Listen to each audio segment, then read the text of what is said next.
Hello YouTube, welcome to my first ever video. I decided to make this video about this Razer e90 Black Label because I picked this razor up for $5 off Facebook Marketplace and it does not run, and I found out that it does not have a good battery, which I will show testing the battery here in just a minute. But I did a decent amount of research trying to find batteries and it was tough, and I couldn't find any videos online about how to fix this razor, so I figured I'd make a quick video for anybody who needs a little bit of help. Let's get into it. Okay, first here we have the top plate where your feet go. There's gonna be 6 screws here that you're gonna take off. I'm gonna go ahead and show that you can do all of this with hand tools, no power tools needed. These are just Phillips head screws that we're gonna take out. We now have all the screws taken off the top, and then we can go ahead and just take this plate off, which exposes the battery and the controller and all the wires going to the switches and things. And we'll go ahead and start by pulling the battery out and disconnecting it from the controller. Here's the battery out. I went ahead and did that off camera. All you do is just grab on the battery and pull it up out of here. And we can see that we're still connected here. And all you're gonna do is press on, oh, if I could focus here. Press on right here, this clip, and use your other hand to pull these apart. And that clip will come right apart. And here's just a little shot of that coming apart. So here we've got our battery. And I grabbed my little multimeter. Do not have to have anything special here, just a voltmeter multimeter. I got this for, I think, $8 at Harbor Freight. Any one that will do voltage will be fine. All we're gonna do is test that this battery is in or out of range, which in our case, we know that this battery is out of range already because I already tested it, but I'm gonna show that here on camera. Black to black, red to red, negative to positive. And as you can see, this is only showing around 7.5 volts. The normal operating range for these batteries is roughly 10.5 volts to somewhere over 13 volts. The other thing you want to check is if your charger is producing the correct voltage, and if it's not, then you might need to replace your charger as well. So first you want to go ahead and slot your positive in the barrel of the charger, and then go ahead and just touch the side with your negative, and you can see we're outputting a little over 14 volts, and that's what we'd expect. It needs to be higher than 12 volts to be able to charge. Okay, so after I picked this thing up, I got to this point, and then I knew that I needed a new battery, so I looked for a battery for a Black Label Razer e90, and I couldn't really find much. Everything on Amazon was for the bigger Razer scooters. I couldn't find this battery because it's a little slimmer. It's only 2 inches wide. Most are 2.5 inches wide, which is a problem because it lays on its side and there's not enough room between the bottom of the scooter and the ride plate. So after quite a bit of digging, I was finally able to find a replacement battery, which is why I'm guessing there's not as many videos on these, which I'll link this battery down below, but I'm gonna go ahead and show taking the leads off of the other battery and putting them on this one and then getting this reinstalled. Okay, so here are the 2 batteries. The one on the right, the old one, the one on the left, the new one.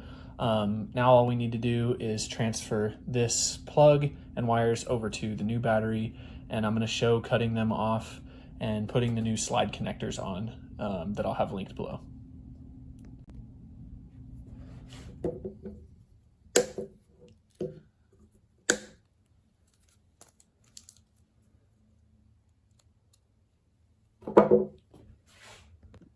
Okay, so I went ahead and stripped off the ends of the wires, and then we're gonna go ahead and get the new slide connectors put on. I've got the slide connectors, the female slide connectors. These are 1/4 inch. These are gonna slide right onto the battery, so we're gonna go ahead and get these put on there. You just slide the wire in and crimp it, and you're good to go.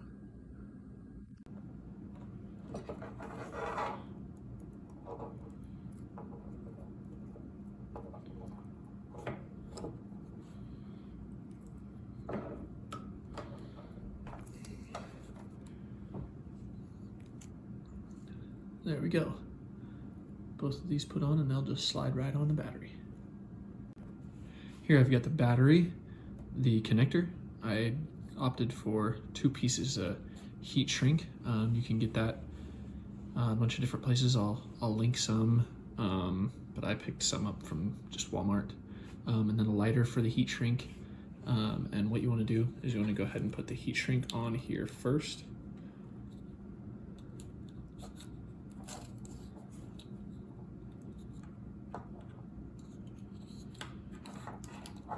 And then again, we want to go black to black. There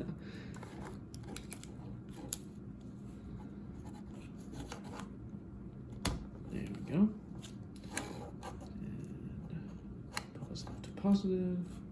And then we're gonna go ahead and slide the heat shrink up over this.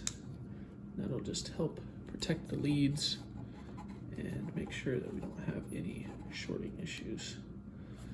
And then we're just gonna go ahead and hit it with the lighter.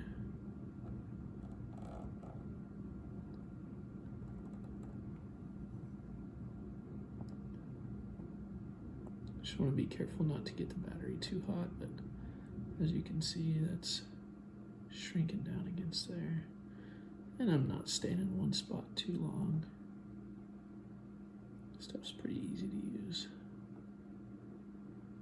And then this stuff will also just rip right off with a knife. Okay, so I want to show a little something here. The new battery that I got is like 2 millimeters taller than the old battery. So I'm gonna have to show you in the scooter, these brackets here, there, and over here, as well as these here, keep the battery held in place in the center there. And what I found is that with the taller battery, since it lays on its side, it's hitting these tabs. So we're gonna have to go ahead and take a hammer and get in there and just kind of beat it to the side a little bit to be able to fit this new battery in. So I'm gonna go ahead and do that. Here's where I took a hammer and a screwdriver and just beat this to the side a little bit. And I think this is good enough. Okay, so as you can see, after we have all that done, the battery will re-plug back into there and slide back in, and then we can go ahead and reassemble everything. So I'm gonna go ahead and throw the plate back on and get it screwed on, and we'll be good to go.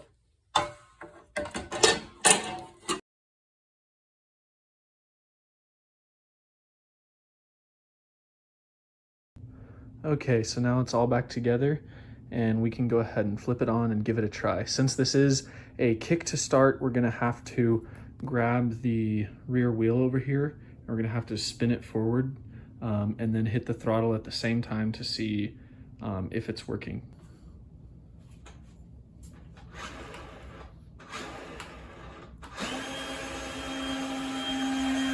And there we go, all fixed up. And that's how you replace the battery on a Razor Black Label E90. Thanks for watching.